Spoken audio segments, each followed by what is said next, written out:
Bem-vindos a esta última sessão paralela neste bloco, denominado Paradigmas Emergentes. Sem mais demoras, temos um painel cheio com várias comunicações e, sem mais demoras, eu passava já a palavra à Cecília Tomás, que vem da Universidade Aberta da Universidade Católica Portuguesa e que nos vai falar sobre desafios éticos da internet das coisas, em torno da personalização na educação. Cecília. Muito obrigada. Antes de mais, queria agradecer o facto de poder estar sem espaço de tempo na conferência, porque o sem espaço é realmente importante neste momento. Esta investigação que eu venho aqui apresentar, um Working in Progress, vem recorrente de um estudo que eu fiz sobre web semântica e personalização em 2014.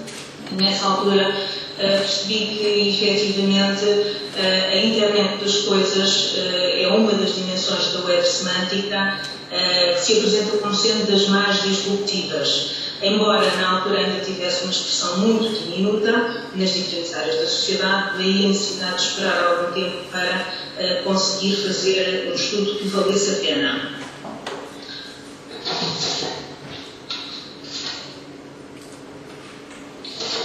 Bom, partindo da questão central que aqui se apresenta, aquilo que pretendo averiguar são essencialmente questões de caráter ético relacionadas com a personalização na educação, sendo que a internet das coisas, a internet de todas as coisas, o que é que ela pode trazer? Pergunto, mudança paradigmática, mudança estrutural, mudança apenas na forma, nos conteúdos, mudança institucional, do que é que estamos aqui a falar? E quais os desafios éticos? Desafios estes que podem ser aqueles mais ligados ao nível do mainstream, como os que são mais marginais. No fundo, que desafios? Na procura de respostas a esta questão, consegui identificar 3 dimensões que originaram tanto a revisão de literatura como o ponto de partida para as entrevistas que se encontram ainda neste momento em curso. A primeira dimensão, a dimensão tecnológica, centra-se essencialmente no questionamento acerca dos desafios emergentes para uma personalização da educação, que permitirá a descoberta de conceitos funcionais, tanto como a implementação da internet das coisas, como os instrumentos em rede, que são os wearables, e aquilo que é mais importante, que é a interoperabilidade e aquilo que dela poderá vir. A dimensão pedagógica, no fundo, quais são os desafios, isto é, que alterações em ambientes, em conteúdos, surgirão e como se compreende a personalização. Daqui surge um leque de outros conceitos, como os de PLE, SLE e VLE. Surgem também uma série de teorias de aprendizagem, nomeadamente as quais eu destaco Rhizomatic Learning, Learning Analytics e Adaptive Learning, que conduzem a conceitos como os de Perpetuating, Machine to Machine, Machine to People e People to People. A dimensão filosófica recai sobre as dimensões anteriores e pretende perceber o que é que elas trazem de desafios. Portanto, desafios tanto em termos educacionais, em termos daquilo que a personalização pode ser vista para professores, para os alunos, para a sociedade em geral, para as instituições. Nesta dimensão surgem uma série de conceitos, nomeadamente conceitos de caráter ético, como os de liberdade, responsabilidade, intenção, consequência, público, privado, nomeadamente, e estas são as grandes questões do mainstream ligadas à privacidade, o acesso, a pertença, o uso da informação, que inevitavelmente se cruzam com a categoria de segurança e com conceitos como Smart Learner ou Smart Citizen, que são cúmplices de conceitos de caráter ontológico, como os de técnica e tecnologia, ou os de identidade virtual ou virtualizada, entre outras. Iniciando por aquela que é a dimensão que nos vem disputar este estudo, mas que não é ela o central do mesmo, a internet das coisas, o que é que nos permite? Bom, ela permite um mundo interconectado através de uma rede física ainda em crescimento e expansão, que foi lançada em 2006, pelo protocolo de controle de transmissão IPv6, visto que o IPv4 já está esgotado, através da alocação de sensores nas coisas e nas pessoas, portanto, através dos wearables. Ligados à internet, trazem a vantagem ou desvantagem, e aqui depende muito da perspectiva, da criação de nova informação. Informação é esta que permite a automatização de muitas escolhas ou decisões, tornando a vida e potencialmente a aprendizagem uma experiência eficiente e otimizada. Tendo vindo a otimizar diferentes serviços e a tornar mais eficientes setores como, por exemplo, a agricultura, a indústria, a medicina, também já existem experiências realizadas ao nível da educação, que têm por base, por trás, ou por pano de fundo, aquilo que são as smart cities, que permitem a existência de pessoas, nas palavras de Eugene Koskinen, como sendo ativos ligados em rede, autónomos e como tendo o controle dos seus próprios recursos, no fundo chamados smart citizens. Poker School e Georgescu mostram o impacto das tecnologias e as características da internet das coisas aqui mencionadas como sendo características de um comportamento ético que não deixa de ser realmente fantástico. Características são estas. Bom, ubiquidade e omnipresença, todos os dispositivos estão equipados com ligação à internet, miniaturização e invisibilidade, porque eles cada vez são mais pequenos, o que traz problemas tanto ao nível da inspeção como da auditoria ou controle de qualidade de procedimentos contábeis. A ambiguidade, isto porque a distinção entre objetos naturais, artefactos e seres será cada vez mais difícil. A identificação torna-se difícil porque os objetos terão identidade, serão no fundo exércitos de objetos com uma identidade própria, e o acesso a esses exércitos, a gestão dessas identidades pode trazer grande interesse e pode causar sérios problemas de segurança e controle no mundo globalizado, porque sim, estamos num mundo globalizado. A ultraconectividade, ou seja, as conexões vão aumentar em número e alcançar escalas sem precedentes de objetos e de pessoas. Consequentemente, as quantidades de dados e produtos transferidos aumentarão exponencialmente, é aquilo que se designa por Big Data, e podem ser utilizados de várias formas, entre as quais as formas maliciosas. Comportamento autónomo e imprevisível, os objetos interligados podem interferir espontaneamente em situações humanas e de formas inesperadas para os utilizadores, uma vez que as pessoas e as coisas estarão lado a lado a IoT, portanto, Internet das Coisas, criando sistemas híbridos com comportamentos inesperados. Inteligência incorporada. Os objetos serão inteligentes e dinâmicos e com comportamentos, pois serão extensões da mente e do corpo humano. Sistemas de nanotecnologia estão a ser criados na área da Internet das Coisas. Podemos pensar já naquilo que existia anteriormente, como por exemplo pacemakers, próteses, etc. E estes avanços que a tecnologia traz pode fazer com que estes sistemas se tornem inteligentes e irão tornar-se certamente inteligentes. Difícil controle. Será ético e legalmente centralizado o controle da internet das coisas? Esta é uma questão. Como consequência do grande número de apps, switches e dados, será difícil gerir e controlar os fluxos de informação que serão facilitados, bem como as transferências serão cada vez mais rápidas e mais baratas. Isto representará para o nosso sistema económico. Aliás, já está a começar. Surgirão propriedades emergentes e fenómenos que necessitarão de monitorização e de governança de forma adequada, e isso irá influenciar ainda mais as atividades de contabilidade, controle, podendo originar fenómenos de totalização ao nível da governança. Voltaremos a um novo mundo hegeliano, diria poder-se. Deste modo, os diferentes serviços serão automatizados, encontrando-se fora da esfera puramente humana. Direi alguns para já, no futuro atrevo-me a perguntar todos, dos centros de decisão. Entrando agora naquilo que se considera ser uma dimensão puramente humana, mas que já começa a ter, de alguma forma, uma relação muito grande com a tecnologia, quais são os desafios pedagógicos. A Internet das Coisas compreende um conjunto de dilemas no plano da personalização que não foram ainda investigados, equacionados, problematizados de forma ampla. mas que podemos equacioná-los tanto em termos do plano antropológico como do pedagógico. Até hoje percebemos as relações humanas como sendo nós, seres humanos, os que estão no comando das mesmas.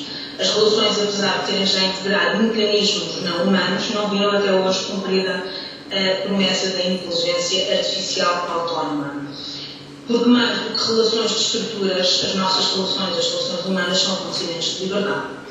Com a internet as possibilidades aumentaram, mas é com a entrada da semântica no domínio exclusivo da sintaxe que as relações começaram a mudar em vários domínios. Com a semântica, as máquinas começaram a aprender através de mecanismos diversos implementados na sua ontologia, ou seja, na sua própria arquitetura. A máquina começou não apenas a perceber o significado da linguagem comum, mas percebeu também que essa mesma linguagem é dotada de significados diversos. Está na fase de aprender os diversos significados e a aplicação a diferentes situações, aquilo que nós designamos entre nós por pragmática.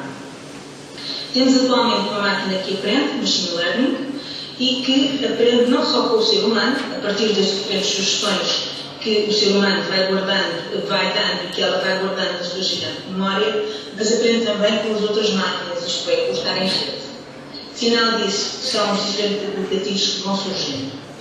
Só com a semântica as possibilidades aumentaram e imagine-se aquilo que poderá trazer em termos das relações humanas, aquilo que a IoT poderá trazer. A questão da interoperabilidade, por exemplo. Máquinas que aprendem com máquinas e com seres humanos, para além de seres humanos que aprendem com as máquinas e com os seus semelhantes, trazem novos centros de decisão. Surgem assim as cidades inteligentes, cheias de artefactos inteligentes interligados entre si, que completam com os cidadãos inteligentes, isto é, os cidadãos são pessoas ativas e em rede. Recheado de novos desafios, a pedagogia tem de deixar, no fundo, a alçada do século XIX, da era industrial, e entrar numa nova era. Isto é aquilo que se percebe com aquilo que vem descrito no Horizon Report de 2015, que é a expressão, a afirmação que vem aqui sobre isso de hypersituating. Hypersituating é a capacidade de ampliar o conhecimento com base na localização do utilizador, ou seja, quando alguém traz consigo um dispositivo conectado, poderá ter uma série de informações interdisciplinares a partir daquilo que o rodeia. Por exemplo, e é o exemplo que vem aqui, quando se explora uma cidade com um rico passado histórico, pode explorar-se o seu ambiente, por exemplo, numa perspectiva arquitetónica, ou numa perspectiva política, ou numa perspectiva biológica, dependendo daquilo que os arredores têm em termos de equipamento. Trazendo desafios antropológicos, a dimensão tecnológica da internet das coisas entronca numa dimensão pedagógica que se expressa na alteração do espaço e dos ambientes de aprendizagem, o que se reflete no modo de aprender teorizado em novas concepções. Por responder fica a questão, uma maior personalização ou estandardização da aprendizagem? Parece-me que por teorizar ainda está uma nova epistemologia. Vejamos então a dimensão filosófica, e esta sim é aquela que é mais importante. Tudo se prende com a questão da personalização. Por mais que tentemos pensar que não, a personalização potenciada pela tecnologia começa com a possibilidade de rastrear comportamentos em massa. Windsurf afirmou que a vantagem é que esses aparelhos serão coordenados para melhorar as nossas vidas diárias. Porém, a contínua monitorização de grande parte, para não dizer de todas as circunstâncias e momentos da vida do indivíduo e da sociedade, pode trazer sérias consequências, nomeadamente no plano da privacidade. Não tenhamos muitas dúvidas. A personalização e a educação traz desafios que passarão pela monitorização e subsequente recolha de informação, colocando em pauta o desafio inerente às questões da privacidade, tanto pelo acesso, pertença ou uso dessa mesma informação. É que seja sobre nós, os outros ou qualquer outra coisa, Big Data aumenta exponencialmente a quantidade de informação e as formas pelas quais podemos interagir com elas. Este fenómeno aumenta a complexidade do envelhecimento, como somos percebidos, como somos julgados. No fundo, há aqui a possibilidade de uma mudança radical em termos das relações interpessoais. Isto porque, em termos éticos, e de acordo com Wallace e Schneider, citado em Popescu e Georgescu, fazer valer os direitos de propriedade sobre a informação, ou seja, quem é o proprietário dos dados obtidos pelos sensores dos objetos ligados à internet das coisas, garantindo o acesso à informação. Atualmente, um ataque num computador pessoal pode causar perda de informações. Imagine-se agora um vírus ou um ataque de um hacker na internet das coisas. Pode colocar a vida de uma sociedade em risco, porque, estando tudo interligado, há aqui um conjunto de sistemas vulneráveis que é quase infinito. Podemos falar de sistemas de aquecimento elétrico, redes de distribuição de alimentos, hospitais, sistemas de semáforos, redes de transporte, até mesmo barragens. Imagino o que isto pode fazer. Assegurar a integridade da informação. Aqui surge a questão do realismo informacional e acrescento eu, até que ponto não deverá a informação ser vista como sujeito de direitos e de deveres. É que, na verdade, ela entra na rede e nós podemos perder do rastro se a legalidade não intervir. Será que a ética chega? Fazer cumprir o direito à vida privada. Há até quem diga que no futuro a vida privada e o silêncio serão luxos acessíveis apenas a alguns. A omnipresença da internet das coisas, através do omnicanal, no fundo, que é um conceito associado ao comércio, faz com que as fronteiras entre o público e o privado sejam invisíveis. É um totalitarismo da vigilância do tipo privado. No fundo é isso. Ambas as perspectivas revelam-se num realismo informacional, perspectiva do italiano Luciano Florici, que afirma ser possível desenvolver uma ontologia de entidades estruturais no âmbito de um realismo estrutural ontológico. Em termos éticos, no fundo há 4 perspectivas ou 4 caminhos. Posição utilitarista. O utilitarismo é a construção ética baseada nos resultados da máxima utilidade. A abordagem da virtude ética que torna a gira em torno de decisões com base em normas comunitárias. A abordagem ligada à equidade, estou mesmo a terminar. E a abordagem do bem comum. A sociedade decidirá qual o caminho seguir. Muito obrigada. Aqui está aquilo que será, no fundo, o que fica em falta. Falta-nos questionar como crescemos enquanto seres humanos, como estamos a responder aos outros, a comunidade que nos construímos. Ganhamos com esta situação. Obrigada. Muito obrigado. Estamos mesmo em cima do voto por causa da conferência plenária que vai haver a seguir. A seguir temos a comunicação de Lina Teixeira, que nos vem da Universidade Nova de Lisboa, intitulada Repercussão dos médias alternativos no ciberespaço, estudo comparativo das páginas de Outras Palavras e o Corpo.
Boa tarde a todos.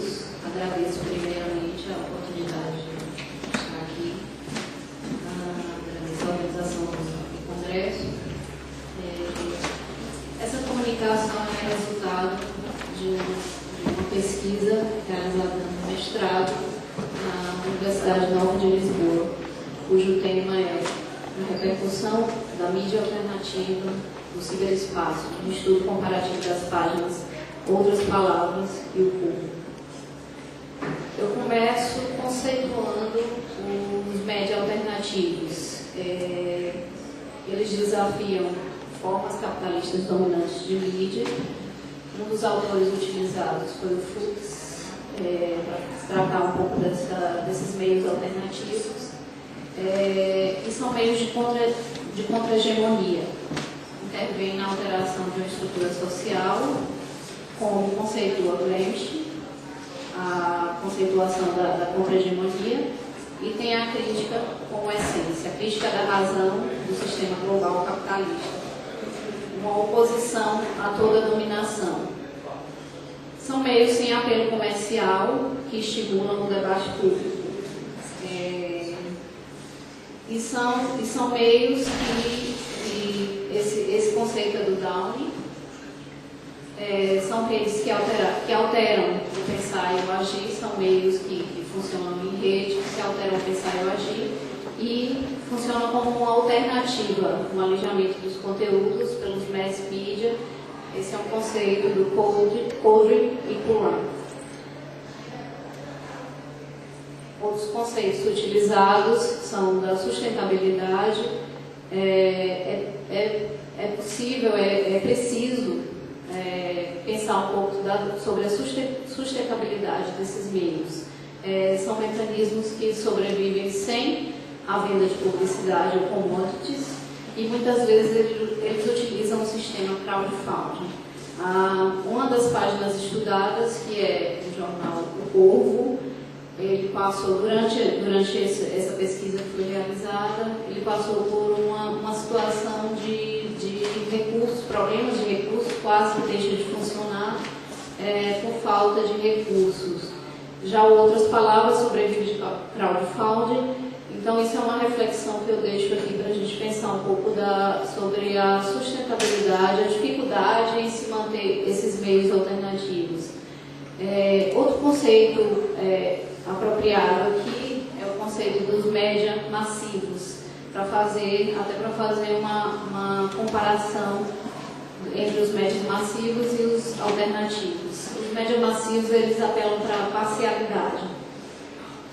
Outro conceito que trago também é do ciberespaço, já que esses meios eles estão inseridos normalmente no ciberespaço e utilizam a convergência de mídia. A replicação ela é permitida através dessa utilização do ciberespaço. E o ativismo global é um outro ponto também importante na construção dos conceitos desses meios alternativos, a construção de uma nova ordem social. O Castells ele fala de uma autonomia criativa. O ciberespaço ele propicia essa autonomia, a interação, a participação. Um outro conceito utilizado também é dos média comunitários. O povo ele pode ser classificado como um média comunitário, que ouve, é um meio que ouve a voz popular, que dá vez à manifestação popular. O objeto é a problemática. O objeto é a inserção e repercussão de notícias dos média alternativos no espaço virtual. Foi feita análise e comparação da página brasileira. Outras Palavras, que se conceitua como pós-capitalismo e comunicação compartilhada, e do jornal português O Povo, que é um média comunitário, na verdade. É uma página que divulga notícias de Lisboa. Avaliação dos conteúdos dos meios, com a proposta de confirmar que provocam um pensamento reflexivo e acréscimo de informações aos leitores. Essas são as páginas estudadas. As justificativas. O trabalho se justifica por serem novos meios, é um novo tipo de jornalismo que vem surgindo, que foge um pouco daquele formato emissor-receptor. É uma temática atual, com pouco material disponível, que propicia uma democracia da informação, pluralidade da informação, na verdade, e é uma comunicação compartilhada, que permite uma clarificação de ideologias, fornecimento de bases de contestação na luta pelos direitos. Além disso, temos a questão da confiabilidade. Hoje a gente discute muito a credibilidade dos meios jornalísticos, dos meios noticiosos. A mídia alternativa ela tem surgido como uma alternativa mesmo ao que vinha sendo feito no jornalismo tradicional, que são mecanismos normalmente ligados ao Estado, governos, e que não são tão plausíveis de uma informação com credibilidade. A insatisfação do público com a mídia corporativa, eu cito o caso da TV Globo, no Brasil. Hoje nós estamos vivendo uma situação muito crítica no Brasil com o impeachment, e a gente pode ver mais uma vez, assim como aconteceu na época da ditadura, um posicionamento muito tendencioso da TV Globo. Eu cito aqui um exemplo, de publicar matérias, de dar notícias mais voltadas para um pensamento de direito, governos sempre ligada a governos, por exemplo. Essa peça que eu trago, com outras palavras, ela fala justamente nessa questão da TV Globo, em uma perspectiva de impeachment como um golpe. Os métodos utilizados na pesquisa foram análises de peças das páginas virtuais no período de 23 de novembro a 23 de dezembro de 2015, e foram realizadas 18 entrevistas com o público leitor e não leitor das duas páginas, entre portugueses e brasileiros, divididos entre homens e mulheres, portugueses e brasileiros, com um guião de perguntas semiabertas, baseado no conceito de enquadramento noticioso no frame do Goffman. Os resultados. Nós detectamos uma participação muito grande, muito efetiva dos leitores dessas duas páginas, avaliando os perfis do Facebook dessas duas páginas, com gostos, partilhas e comentários. Isso demonstra, de uma forma ou de outra, uma repercussão muito grande desses conteúdos, o impacto dos conteúdos e até mudança de opinião. Isso também foi detectado com as entrevistas e com a análise das peças. São assuntos polêmicos, com críticas acirradas, que provocam reações. Os comentários são muito efetivos e muito significativos também. Há um consumo diário de mídia alternativa. Esse tipo de mídia ela se tornou mesmo um repositório de notícias nas redes sociais, no Facebook, principalmente. E os leitores, por exemplo, eles vão muito pelos temas de interesse. E essa também foi uma conclusão. Eles optam por notícias que dizem respeito a perfis profissionais, por exemplo. Um outro ponto fulcral nessa pesquisa foi um comparativo que foi feito. São duas páginas, uma brasileira e uma portuguesa. Então, esse comparativo foi muito interessante. Por exemplo, dadas as devidas proporções, os leitores de O Povo, que é a página portuguesa, são bem menores do que os de outras palavras, por exemplo, claro, levando-se em consideração a população do Brasil, comparando com a população de Portugal. E uma conclusão interessante é que em Portugal o acesso a mídias alternativas é bem menor do que no Brasil. E a crítica também, os leitores são menos críticos do que no Brasil, por exemplo. E o acesso, não que em Portugal as pessoas não acessem, mas é uma coisa nova que vem surgindo há pouco, e que há uma preferência clara à mídia tradicional. Essa foi uma das frases de um dos entrevistados. Os veículos alternativos criticam sem muita agressão e tentam se isentar dos preconceitos estabelecidos com veemência, mas de forma singela, sem ser vulgar. O posicionamento é claro, por vezes chegam a ser extremistas demais. No entanto, é possível perceber a imparcialidade da escrita. Se refere aos meios alternativos. Foi outra entrevista realizada. A reflexividade própria da mídia alternativa tem muito a ver com a profundidade do texto, são escritas longas, que há muito mais assuntos abordados e pontos de vista. São meios que esmiuçam mais a notícia ao comparar com as peças publicadas na internet dos veículos tradicionais. A imprensa de contra-informação pauta-se em conteúdos extensos. Já os primeiros apostam em notas curtas e rápidas, pelo menos é assim que eu vejo. Então, ao invés de você ler 15 notícias, você acaba por ler 3 ou 4 com muito mais profundidade e te faz pensar muito mais. Isso meio que confirma a questão do impacto provocado por essas notícias no pensamento dos leitores. Essas são exemplos de peças que foram utilizadas na pesquisa. A primeira do jornal Povo e a segunda Outras Palavras. Foram peças publicadas no Facebook, mas também foram disponibilizadas no site, nas páginas.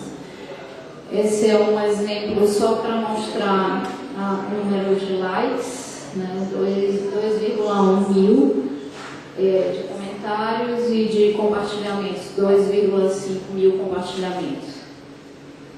Essa peça, ela trata é um texto que foi divulgado pela página Outras Palavras. Ela trata da Guerra Mundial dos Conflitos da Síria. Foi uma entrevista realizada pelo filósofo Noam Chomsky, publicada no dia 24 de novembro de 2015, com a vasta análise ao comportamento de países como Turquia, Estados Unidos e Rússia. Essa foi uma das peças mais curtidas, se não a mais, de todo o trabalho, e compartilhadas também. Foram 2.021 likes e 2.313 partilhamentos. E nos comentários foram 217 e muitas manifestações de sentimentos e avaliações da situação.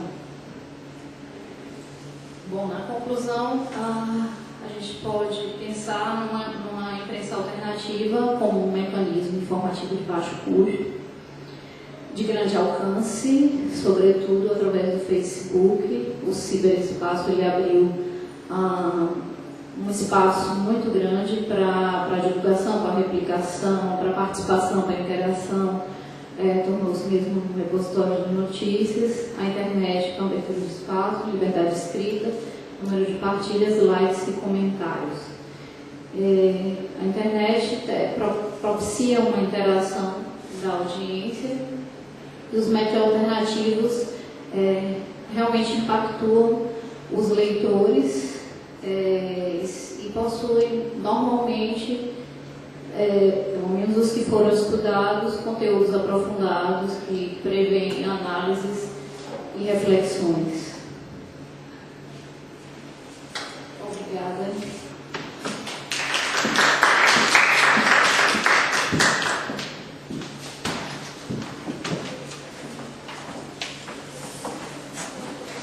Muito obrigado, Almira, pela partilha que trouxe de 2 páginas da internet que de facto ajudam a divulgar conteúdos alternativos de mensagem. Agradeço também o escrupuloso respeito pelo tempo. E passava já à próxima intervenção da Cristiane Barbosa, que vem da Universidade de Fernando Pessoa. Vai-nos falar de mídias sociais e organização pública, uma análise comparativa das estratégias de interação do Facebook da Prefeitura de Curitiba e da Prefeitura de Manaus.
Boa tarde a todos. É uma satisfação estar com vocês nesta tarde e poder compartilhar um pouco do conhecimento. Este trabalho eu fui orientadora na pós-graduação. A Monique é minha aluna, né, na pós-graduação em mídias sociais. E ela fez uma análise comparativa das estratégias de interação do Facebook da Prefeitura de Curitiba. Curitiba é uma cidade considerada ecologicamente correta no Brasil, para quem não conhece, é muito bonita. E Manaus é a minha cidade natal, que é a capital do Amazonas, fica no norte, então são duas capitais, uma que fica no norte e outra no sul do país. São realidades bem distintas e bem interessante de ser analisado. A Prefeitura de Curitiba, por sinal, ela já originou vários estudos discutidos em congressos, né, como o Intercom, um congresso importante na nossa área de comunicação. Então, ela foi criada, a página da Prefeitura de Curitiba foi criada em 2013 e ela chama muita atenção dentro dessa questão das mídias sociais digitais, nesse início de século XXI, por apresentar um perfil bem diferenciado e uma característica bem peculiar, saltando aos olhos dos pesquisadores na área e também dos profissionais que atuam. Aqui eu trouxe a justificativa, né, o que nos levou a trabalhar essa temática, é que dentro da perspectiva das mídias sociais digitais, as instituições, não apenas privadas, mas também o governo, as organizações públicas e as próprias instituições maiores, como prefeituras, governos, eles se identificam dentro da potencialidade das redes sociais uma grande ferramenta para levar suas mensagens ao grande público. E o Facebook foi escolhido por ser considerado uma das principais mídias, né? 1,44 milhão de usuários mensais, mas esse número com certeza já amplificou em muito, né? Desde a pesquisa finalizada. A proposta deste trabalho é de analisar de forma comparativa quais as estratégias de interações entre as duas prefeituras, né, tanto da de Curitiba quanto da de Manaus, nas suas fanpages oficiais. Né. Uma vez, como eu própria já falei, ambas estão localizadas geograficamente em polos opostos. Os procedimentos metodológicos ocorreram da seguinte maneira: foram feitos levantamentos de dados por um período específico, observado, e foram feitas a observação do quantitativo de postagens dentro deste período. Foi feito um estudo comparativo da questão da versatilidade, o humor utilizado, a linguagem mais próxima do cidadão, e verificando também as questões de interatividade dentro dessas fanpages. Né? E isso nos possibilitou resultados que mostraram que em ambientes de redes sociais, onde a quantidade e velocidade de usuários é bem expressiva, nós notamos aí que a Prefeitura de Curitiba utilizou métodos de comunicação que aproximam os usuários e os tratam com individualidade, interagindo com quase todos os seguidores que se manifestam. Aí nós vamos ver mais adiante que talvez esse seja um dos principais segredos para impulsionar cada vez mais uma página, né, falando de governo ou mesmo de uma empresa privada, ou por que não instituições, né, de pesquisa e ensino, como eu falei em outra comunicação. E aí nós tratamos alguns conceitos importantes, como mídias sociais, que é algo muito recorrente neste congresso, né, já ouvi outras comunicações. Nós trabalhamos com a questão da evolução da Web 3.0, a gestão pública está cada vez mais procurando o Estado dentro da contemporaneidade e as suas equipes de comunicação, trabalhando aliadas aos gestores, né, nessa perspectiva, trabalhando, entre aspas, a cabeça dos nossos líderes, dos nossos gestores, nessa perspectiva de buscar uma linguagem mais próxima ao grande público mesmo, né? Claro que respeitando as missões, as visões e a linha oficial da instituição. Bueno é um autor importante, aí também que ele trata de pontos como a comunicação organizacional. Querendo ou não, os analistas de mídia social, eles precisam ter esse perfil, mesmo não sendo formados em comunicação, é aquela coisa de não levar um sobrinho apenas para fazer, né, que mexer no Facebook realmente. Nós precisamos levar isso para quem é professor, para quem trabalha com isso, com essas mídias sociais. É importante dizer o seguinte, que não é algo tão simples, né? É super estratégico e não é uma brincadeira de criança. Facebook, mídia social, enfim, não é uma brincadeira de criança, é algo muito sério. Posso dizer isso porque sou analista de mídia social de uma grande corporação no Brasil e também tenho experiência na Petrobras, que eu acho que todos devem ter ouvido falar, e também com políticos. Então, realmente é algo que você tem que ter muito cuidado no que vem trabalhando, postando, mensurando, e geram indicadores, e geram dinheiro e tudo mais. A Recuero é uma autora brasileira muito utilizada, dentro dela tem livros importantes, né? Eu recomendo para quem gosta, quem tem interesse por essa temática. Não vou me deter aqui lendo, né, as frases, mas eu já disponibilizei a apresentação. O ponto de partida, como eu já falei, foi um estudo comparativo, então ela fez uma análise do número de usuários, que é uma questão da análise quantitativa importante visualizar. Até o fechamento da pesquisa eram 202 mil pessoas na página de Manaus e na de Curitiba 579 mil. Mas aí pode dizer, qual é a questão da variável importante? A variável importante é que Manaus, até o fechamento, eu estava em 2014, mas agora Manaus já está com 3 milhões de habitantes, né, pelo último censo. É uma cidade industrial, uma cidade muito grande, apesar de estar no meio da floresta, mas não se vê índio, não se vê jacaré andando pela cidade, como já me perguntaram aqui mesmo. Mas é verdade, é um imaginário, nós falamos muito de imaginário aqui, mas é uma cidade potencialmente com 500 e poucas, quase 600 empresas multinacionais, de toda a parte do mundo, né, com tecnologias diversas, e só na capital existem praticamente 8 faculdades de jornalismo, de comunicação. Então, nós temos lá muitos veículos de comunicação e isso é potencial lá. Curitiba, apesar de ser uma cidade que é muito procurada por imigrantes por ter qualidade de vida pelo clima, por toda a infraestrutura, quem é brasileiro aqui que esteja presente sabe do que eu estou falando, tem uma população menor, então Manaus ainda tem que crescer muito nesse sentido, a questão da prefeitura trabalhar para ter mais engajamentos. Aí tem aqui a questão da linguagem utilizada. Você me avisa aí da questão do tempo, tá bom? Se eu tiver 3 minutinhos antes. Eu estou até falando um pouco acelerado, mas está dando para acompanhar, né? Eu sou bem dinâmica mesmo assim na fala. A linguagem de ambas é bastante informativa, eles procuram não ser muito formal, mas 2 aspectos, uma coisa importante, eu estive no curso do Facebook, evitar esse tipo de postagem, né? Com textos muito longos. Para isso existem os encurtadores, né, de URL. Então, assim, dá uma linguagem mais direta, mais objetiva.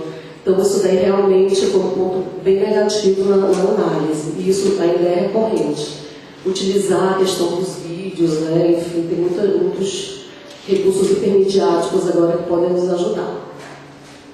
E agora, ela trouxe também a questão da Prefeitura de Curitiba, né, que eles brincam até com o grau, que é o 113 graus, uma linguagem acessível, bem-humorada, só por conta da chegada do calor, enfim. E também aqui tem um vídeo para interagir. Inclusive, tem um case da Prefeitura de Curitiba casando com a Prefeitura do Rio de Janeiro, que fazem essas coisas justamente para atrair e conseguir também levar as informações que os interessam, né? É uma estratégia com responsabilidade. Recuero fala né, o seguinte, que os processos dinâmicos das redes são consequência direta dos processos de interação entre os atores. Redes são sistemas dinâmicos e, como tais, sujeitos a processos de ordem, caos, agregação e desagregação e ruptura. Então, eles, olha só, pode almoçar, né? Tem muita coisa assim, interessante dentro da questão da linguagem. A utilidade, dentro da página da Prefeitura de Curitiba. O quesito utilidade tem importância na medida em que atrai o usuário por ser um aspecto ligado à rotina do mesmo. Então, o importante é o usuário, nós mesmos, né, como enquanto usuários, não apenas do Facebook, nem muitos são adeptos. Eu sou, porque minha tese de doutoramento é dentro dessa perspectiva. E antes mesmo eu não aderia muito por falta de tempo, né? Enfim, a minha prioridade eram outras coisas, mas eu passei a observar mais o Facebook. O Twitter, ele é uma plataforma, só com uma título de curiosidade, mais bem aceita pelos jornalistas, porque eles trazem pautas para a gente diariamente na redação. E aí nós fizemos aí a questão do comportamento, da quantidade pelo Google Analytics, né? Pela quantidade de adesões, né, da Prefeitura de Curitiba em detrimento da de Manaus. E aí foram analisadas essas variáveis, a linguagem informativa, que consiste, esses posts não se baseiam no coloquialismo, ou seja, no simplismo, e sim em linguagem formal, normalmente utilizadas para transmitir informes ou comunicados, a cômica, que nós bem sabemos que existem, por exemplo, na minha pesquisa de ciência, existem mais views para entretenimento, para piadas, para vídeos, né, para questão cômica, do que efetivamente para algo que vá educar, digamos, promover um conhecimento que nós, professores, adoraríamos que os jovens olhassem mais, né? A linguagem interativa e a linguagem audiovisual. E aí nós fizemos a análise, né, quantitativa de cada um desses tópicos e foi bem interessante o resultado. Claro que a Prefeitura de Curitiba tem todo esse trabalho e avançou mais, e a de Manaus tem um perfil mais institucional, mais denso, né, e realmente teve uma pontuação menor. Também na questão da quantidade de postagens e de interatividade, eu ainda estou pensando numa maneira, estou fazendo alguns exercícios, né, conversando com alguns pesquisadores, de novas metodologias para mensuração disso realmente, sem utilizar softwares caríssimos, né, porque isso é um problema. Obrigada. As considerações finais: a Prefeitura de Curitiba consegue alternar, né, no Facebook inteligentemente os gêneros de linguagem formativa, cômica, interativa e audiovisual. Isso foi um exercício bem interessante até para trazer para as instituições e para o ensino dessa perspectiva de interatividade nas organizações privadas e públicas, né? Esse uso moderado da linguagem cômica feito pela Prefeitura de Curitiba torna suas postagens mais atrativas para o público da internet. Percebam, né, na outra comunicação, na palavra de comunicação alternativa, no Facebook, há esse jogo, né, da linguagem, da diferenciação do que se fala na TV, do que se fala na rádio. Então, realmente é uma apropriação de linguagem. E percebemos a preocupação da Prefeitura de Curitiba em dar resposta às respostas. Esse é o segredo, a questão da interatividade mesmo. E aí nós temos as nossas referências, professor. Muito obrigada. Eu espero que eu possa ter contribuído com vocês em alguma coisa. Estou à disposição. Desafio, fechar em 15 minutos. Agradeço a comunicação, foi muito interessante vermos na prática como é que se consegue gerir com sucesso uma página social. É verdade. E agradeço também o respeito escrupuloso pelo tempo. Passava já ao Luís Pinto, aqui um investigador da casa, que nos vem falar de ver e aprender com o Crash Course, novos paradigmas na transmissão de conhecimento online.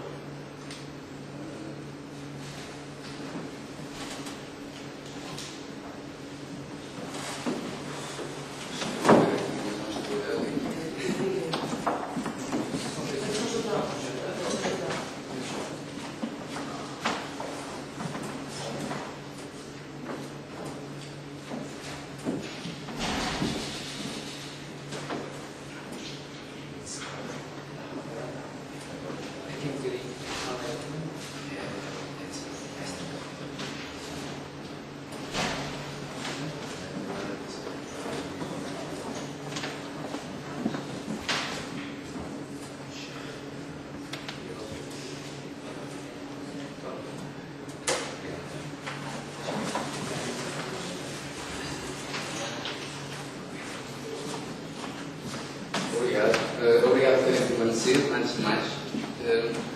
Eu tentei tornar esta apresentação o mais sintética possível. Vamos lá ver se eu não fiquei por erro. Já sei como são essas coisas, não é? Eu estou a fazer investigação sobre comunicação de ciência através de audiovisuais e uma das vertentes é exatamente esta potencialidade dos meios audiovisuais, também em comparação com meios escritos. E decidi para este congresso fazer aqui uma introdução num tema que me parece muito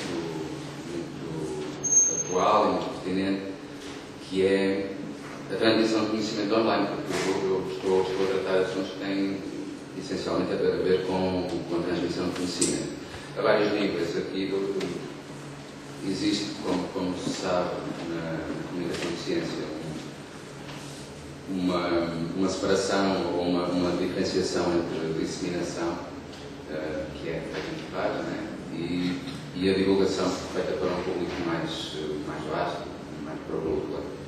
Portanto, eu pretendo introduzir aqui o tema da transmissão de conhecimento online com o recurso a novas tecnologias ou novos médias, como são habitualmente tratados os médias digitais. Nós fazemos esta contextualização também tendo em conta que grande parte da aprendizagem é feita fora do contexto institucional, ou seja, uma aprendizagem muitas vezes informal e que também muitas vezes carece de regras próprias, e eu acho que temos de ter sempre uma perspectiva crítica sobre a forma como se aprende nestes ambientes virtuais também.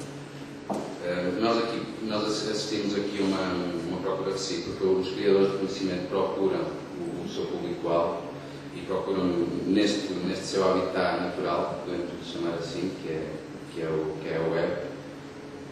E esta freguesia, este público-alvo, procura um aprofundamento daquilo que aprendem na escola ou mesmo procuram assuntos pelos quais têm curiosidade natural. Portanto, esta imagem suponho que é bastante elucidativa, não precisa de grande desafiação. Estamos a tratar de assuntos relacionados com aquilo que Castelo denominou da sociedade em rede, associada às novas tecnologias, com uma circulação de informação sem precedentes na história. Temos o conhecimento associado à cultura, informação, criatividade. Vamos lhe chamar nova economia, talvez, que suplanta até a economia industrial e a própria manufatura, que é a nova economia baseada no conhecimento. Portanto, é disto que estamos a falar atualmente. Porque, como vamos ver mais à frente, vai-se sempre colocar a questão de até que ponto esta transmissão de conhecimento online faz ou não parte de um negócio mais vasto e que tipo de interesse é que pode entrar em conta também. Portanto, eu parti aqui de uma noção central em arte, de cultura, modernismo e desta nova economia, tanto cultura como produção e circulação de significados, sentidos e consciência, e um modernismo associado à razão, ao progresso, à ciência e à sociedade aberta, à tecnologia e comunicação. São talvez estes três últimos temas os mais centrais também aqui nesta comunicação. E também vamos apoiar aqui nesta concepção de Pierre Levy sobre o ciberespaço, que ele aponta constituir-se como uma inteligência coletiva, uma inteligência distribuída por toda a parte, incessantemente valorizada, coordenada em tempo real, que resulta numa mobilização efetiva das competências e, por fim, considerando os recursos cognitivos como tecnologia intelectual. Hartley é um autor em que eu me centrei, embora não esteja provavelmente associado de forma direta às questões da cibercultura, mais à questão da própria cultura, mas podemos concluir que esta sociedade de conhecimento está empenhada numa valorização do conhecimento, existindo também um novo paradigma sobre a noção de informação.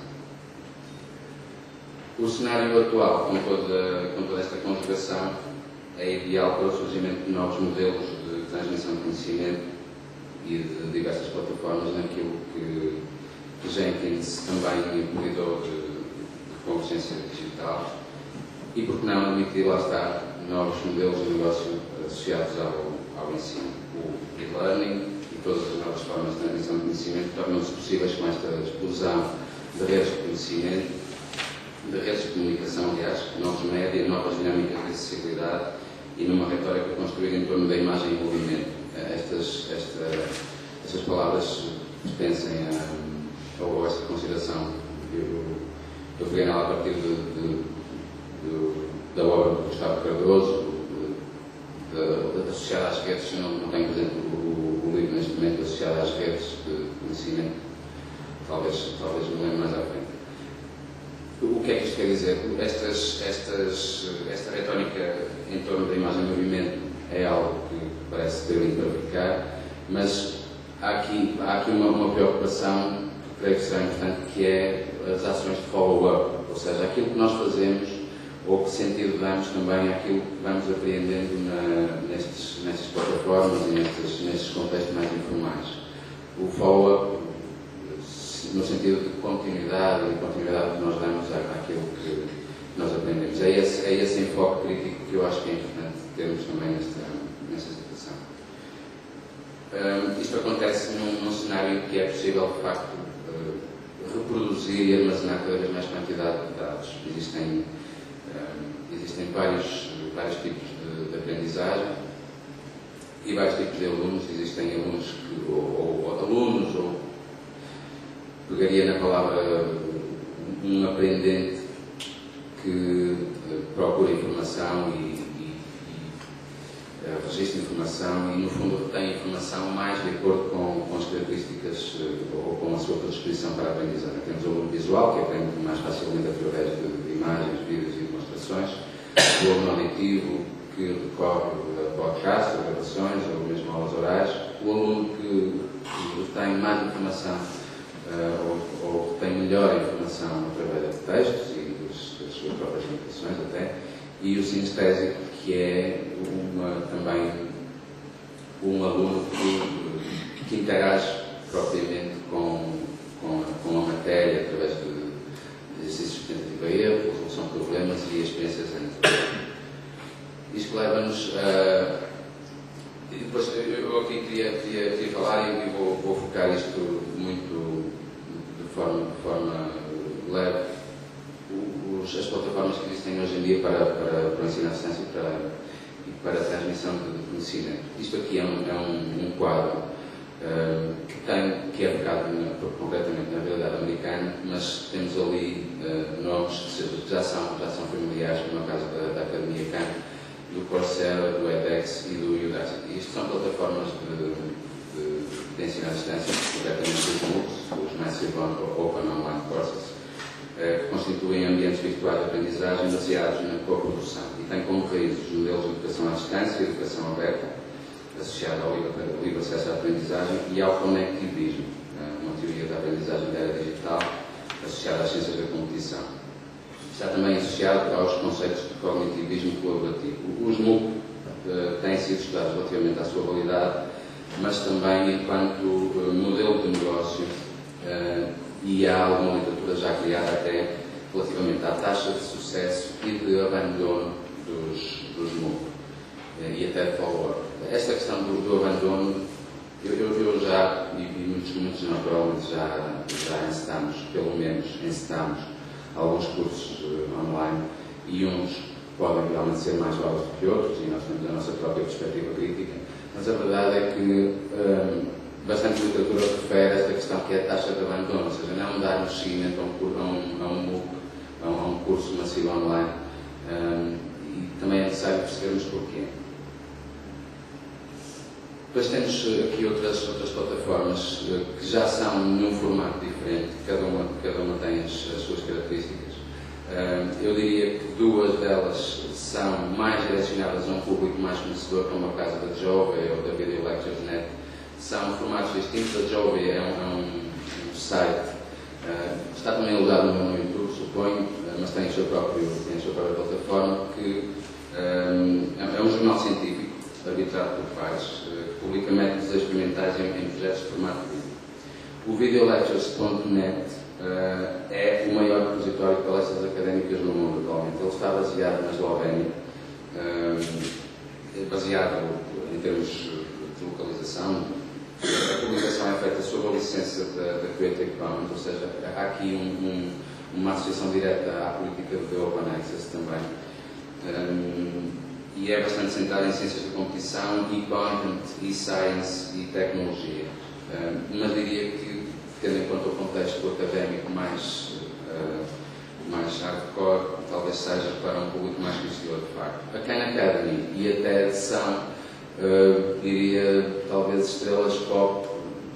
Bem, não quero chocar ninguém, mas até pelo menos é uma plataforma bastante convergente, porque para além de nos trazer vários assuntos e vários oradores, com vários estilos de comunicação, traz-nos também uma associação direta às artes. O TED é o acrónimo para Technology, Entertainment and Design. E pronto, creio que todos conhecem, portanto, eu trouxe aqui a título de exemplo desta transmissão de conhecimento, porque acaba sempre por ser transmissão de conhecimento, embora de uma forma mais informal. A Khan Academy é um projeto que parte de uma organização não governamental, está associada, nomeadamente em Portugal, à Fundação PT, no Brasil está associada à LEMA, que se supõe que está de uma fundação que os colegas do Brasil também poderão esclarecer melhor até. A Khan Academy tem conteúdos que vão dos exercícios às aulas, mas foca-se essencialmente nos exercícios e permite aos alunos de vários graus de ensino terem acesso a exercícios e praticarem, e aqui de uma forma centrada no visual. E isso até será das maiores mais-valias. A Khan Academy tem bastantes exercícios na área da matemática, da física, da biologia, da geometria e da química. Passando para uma espécie de âncora para esta apresentação, que é o Crash Course. Eu trouxe o Crash Course aqui a título de exemplo maior, porque é um produto que congrega aqui o audiovisual e uma linguagem acessível para diversos tipos de público. A Crash Course existe desde 2011 na internet, é uma plataforma de vídeos que vão da astronomia à história, passando pela física, biologia, filosofia, linguística, etc.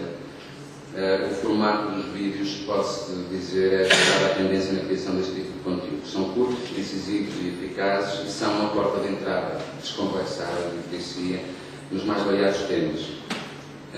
Os vários próprios autores admitem que a visualização dos clipes é apenas uma apresentação global que deixa a vontade de explorar os temas. Os temas são curados por especialistas nas matérias e são apresentados, se tiverem a oportunidade de ver, se não conhecem já, numa lógica bastante atual em termos de construção e até de edição videográfica. São bastante rápidos, a informação é dada de uma forma bastante veloz também.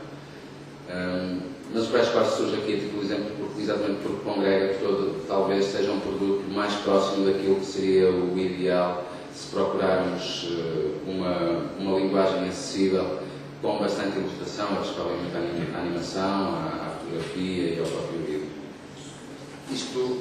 Eu trouxe esta apresentação desta forma também para focar aqui duas potencialidades associadas à transmissão de conhecimento. Uma tem a ver com a utilização de audiovisuais e outra com uma lógica também apoiada na própria narrativa. Portanto, o próprio facto de se apresentar as histórias e de se apresentar a informação dentro da estrutura de uma história é também um ponto bastante decisivo na popularidade deste tipo de conteúdos. E depois o visual.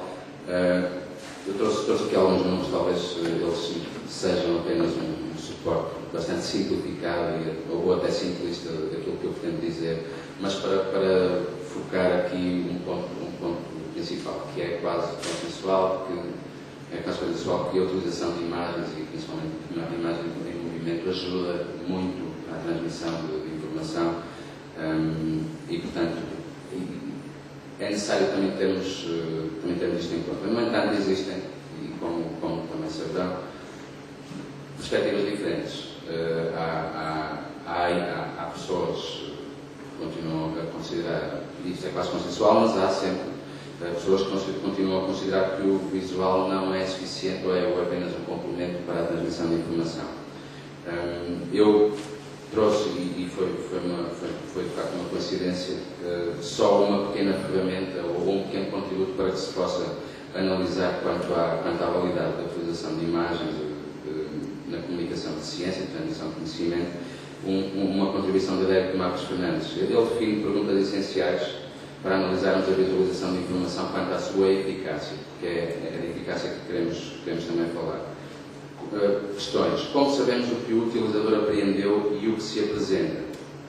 Quanto à cognição, como sabemos que o espectador compreendeu? Que características visuais permitem que o utilizador interprete corretamente e da forma desejada a sua visualização? Estas são questões que o Fernando Marcos nos deixou e podem ser úteis para termos um olhar crítico sobre a questão.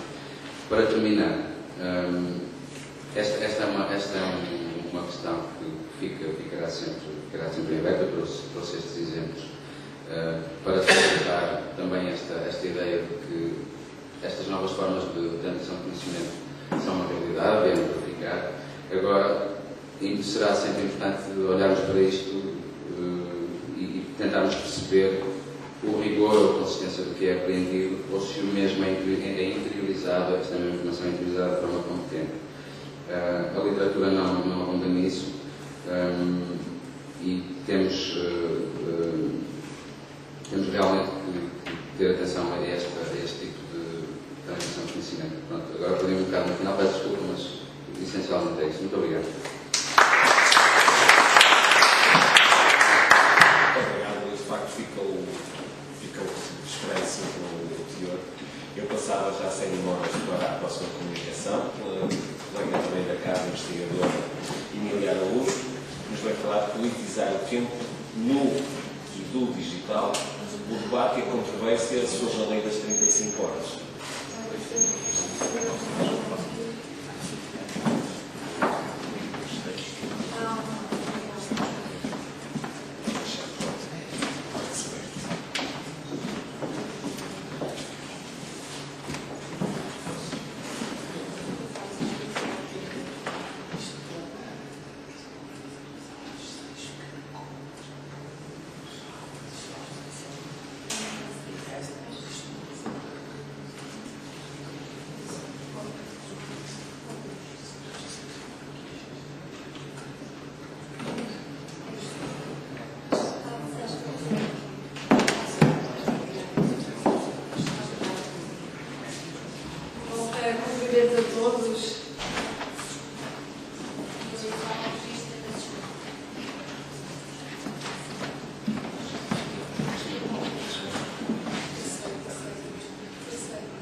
Bom, muito rapidamente, o meu objetivo é falar-vos sobre a forma como o ciberespaço pode representar possibilidades significativas ou não de afirmação e debate acerca das políticas públicas, em concreto sobre os modos e métodos de regulação do tempo de trabalho.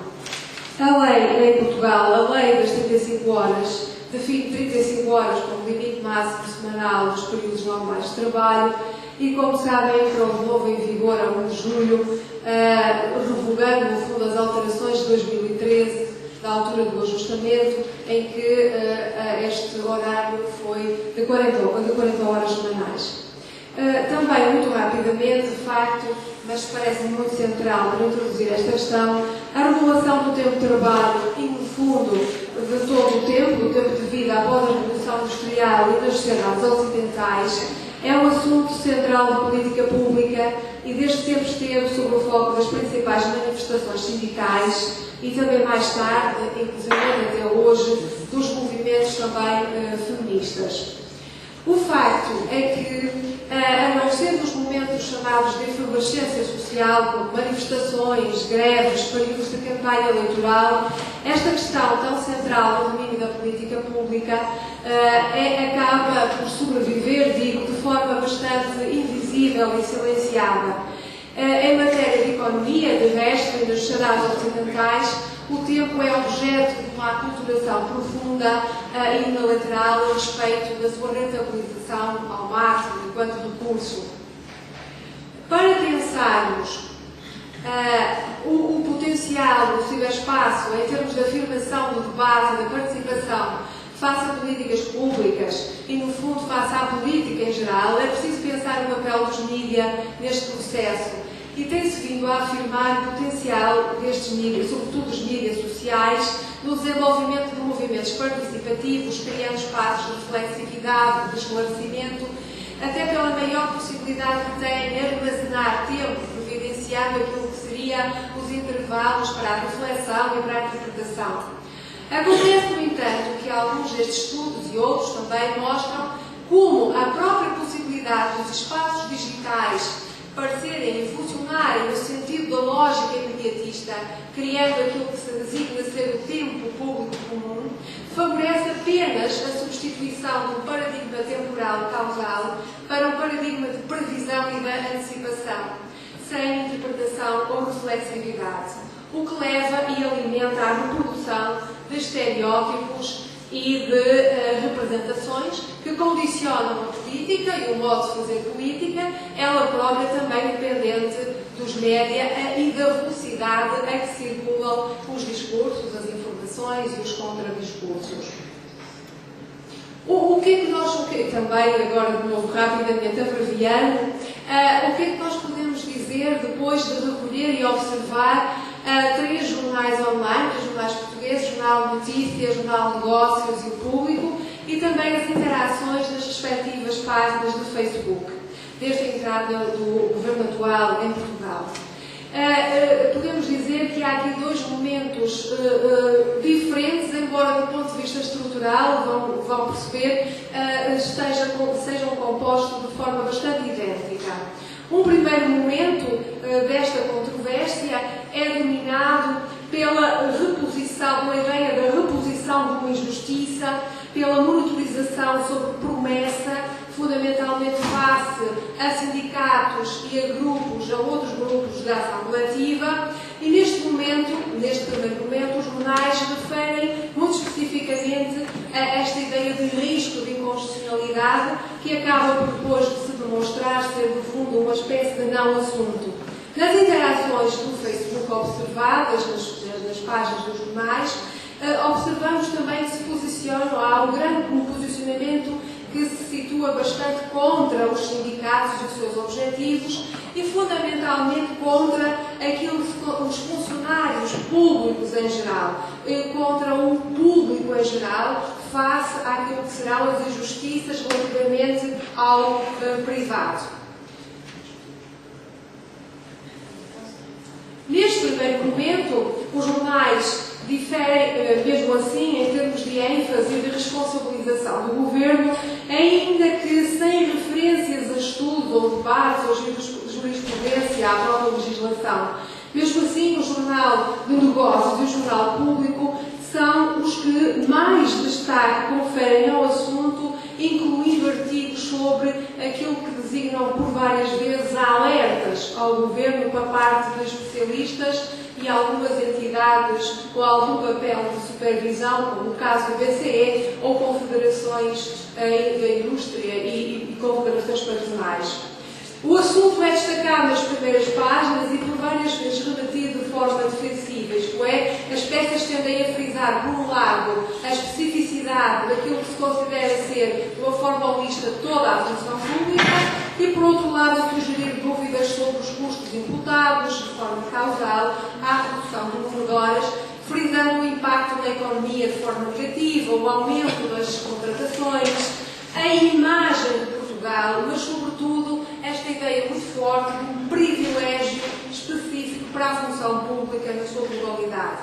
Sendo, por exemplo, interessante verificar que as propostas do PCP, no sentido do alargamento da lei ao privado, pouca ou nenhuma atenção atrai.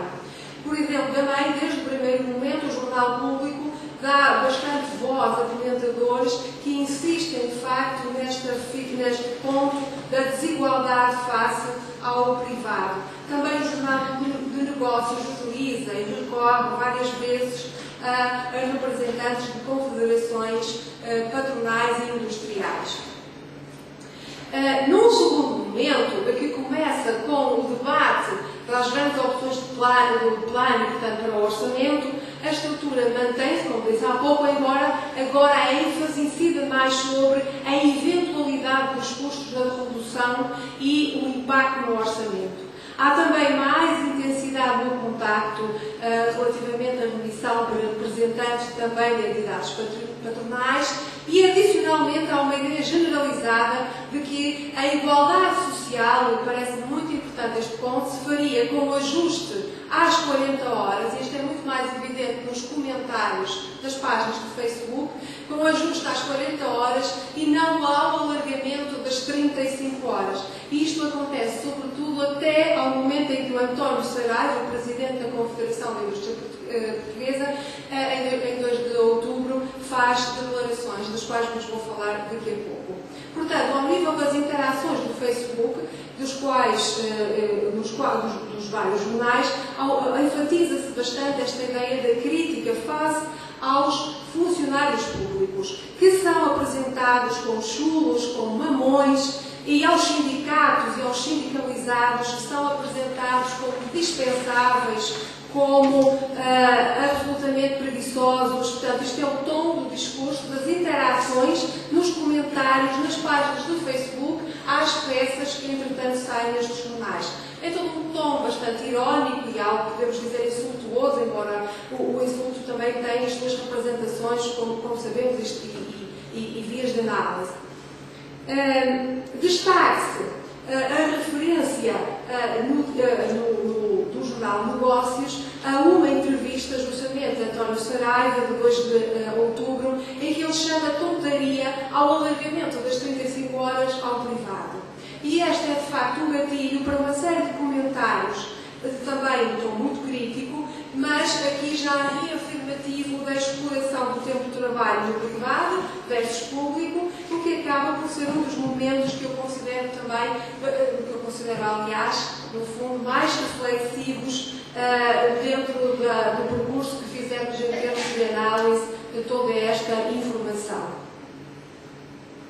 Eu, no início desta apresentação, tinha dito que, por objetivo, gostaria de falar sobre este potencial participativo e reflexivo do ciberespaço, no que respeita à politização das questões do tempo de trabalho, que são, no fundo, questões do tempo de vida em geral.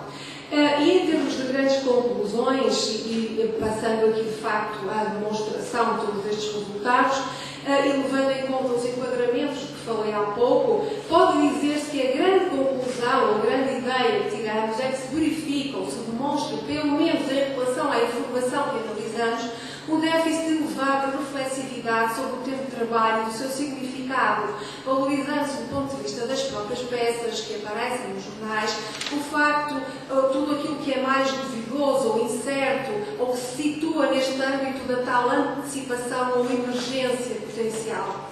E menos na desconstrução sobre o significado e estado do ponto de vista social. E neste ponto os discursos mediáticos convergem, assemelham-se aos discursos dos participantes nos comentários e nas respectivas páginas de Facebook, muito em particular na forma como tomam as tais 40 horas como referenciais para uma política no fundo de tempos e não um outro referencial de 35 horas ou eventualmente menos, não é?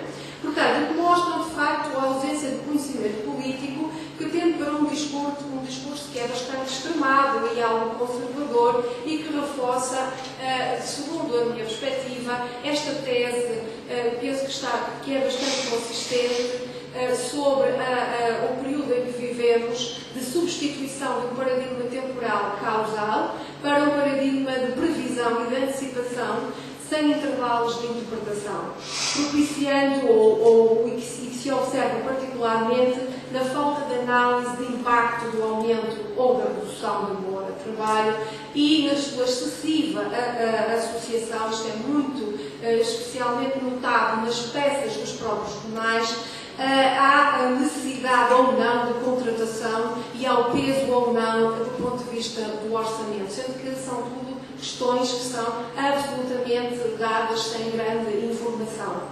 No plano mais conceitual também, no fundo, estamos a falar de difícil problemática,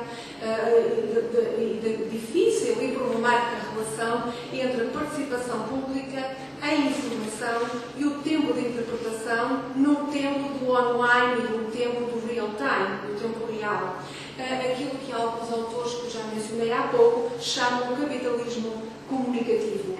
Aqui fazendo um aponto com o colega que terminou há pouco, eu vou deixar só com esta capa também do Wayne Hall, que tem de facto visões extraordinariamente interessantes sobre estas questões da política de tempos. Fazendo só a ponto, penso que um dos achados deste trabalho é de facto a ênfase que, enquanto cientistas sociais, poderemos fazer sobre a comunicação da ciência. Não na perspectiva das ciências duras, porque essa é de facto um alinhamento em que muitos dos cientistas sociais têm estado comprometidos, mas na perspectiva do conhecimento do social, do económico e, portanto, do político, e especificamente ligado às ciências sociais e humanas.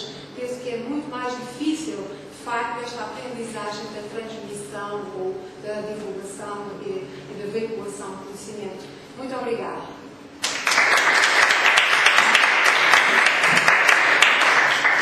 Muito obrigado. Tentando aqui fazer uma súmula daquilo que nos foi aqui apresentado, eu achei que da tónica geral destas comunicações há, de certa forma, um aligeiramento de valores individuais, retratado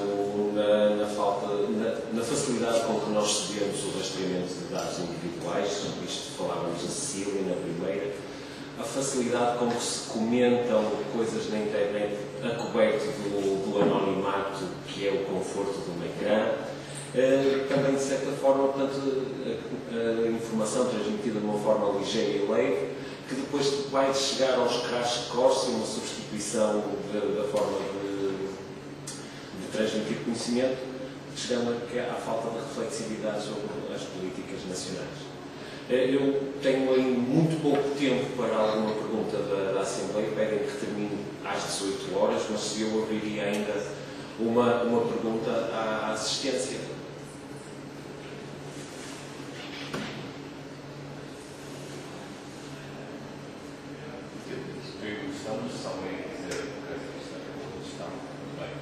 É assim, eu acho que Emília, realmente esta questão do tempo é extremamente importante. O tempo, se tiver tempo, são grandes motivos para grandes discussões, debates. Nós sabemos que o capitalismo, de certa maneira, se inspira no calendário gregoriano que já de si organizava as próprias festas religiosas. E, no fundo, eu queria perguntar, para ir direto à questão, é de forma este tempo da produção que foi regulado pelo Taylor e outros, como é que realmente isto se liga à produção dos mass media em particular? Tu já falaste sobre isso, mas um pouco, será que isto pode ligar à própria agenda setting, que é no fundo uma teoria muito corrente nas ciências da computação e que no fundo podem também gerir um pouco, gerar no fundo uma estratégia portanto, de comunicação desses conteúdos. Sim, concordo contigo, de facto. Primeiro gostava de dizer algumas questões, mas de facto sinto que há esta pressão também nós acabarmos, não é? Sim, eu concordo contigo. O que está aqui em causa, mas que é muito importante e que pode ser objeto de estudo inclusivamente pelas ciências da comunicação, especificamente até na área da formação do jornalismo, é que, neste caso, o ciberespaço e a internet abre, de facto, aqui condições, primeiramente, do ponto de vista teórico, e essa a questão colocada, poderia abrir aqui espaços, como disse há pouco, para o armazenamento do tempo, isto é, para maior exercício da flexibilidade. Não quer dizer que isso não aconteça em alguns outros casos, em que há de facto abertura e espaços em que os jornalistas, em que os comentadores explicam o que está a acontecer, com base, com busca de facto a dados, diagnósticos sobre o problema. Mas o que está, portanto, explicado pela própria economia do conhecimento, explicado pela necessidade da venda e das audiências e, portanto, da captação do leitor, do espaço cibernáutico, não é? O que está a acontecer é um movimento, e acho que é desse que eu gostava de falar, que aconteceu neste caso em relação a esta análise das 35 horas, é que é um movimento um pouco ao contrário, que em vez destes textos, desta informação está virada para o passado, está demasiadamente voltada para o futuro possível, para a especulação. E, portanto, isso, de facto, não traz nada de novo desse ponto de vista. A internet não trará nada de novo deste ponto de vista. Trará maior aceleração e antecipação, o que trará, portanto, explica a própria fragilidade do ponto de vista informativo e reflexivo, tanto da parte do leitor como da parte do produtor da informação. E que se reflete, inclusive, depois na temporalidade ou pouca reflexibilidade dos comentários.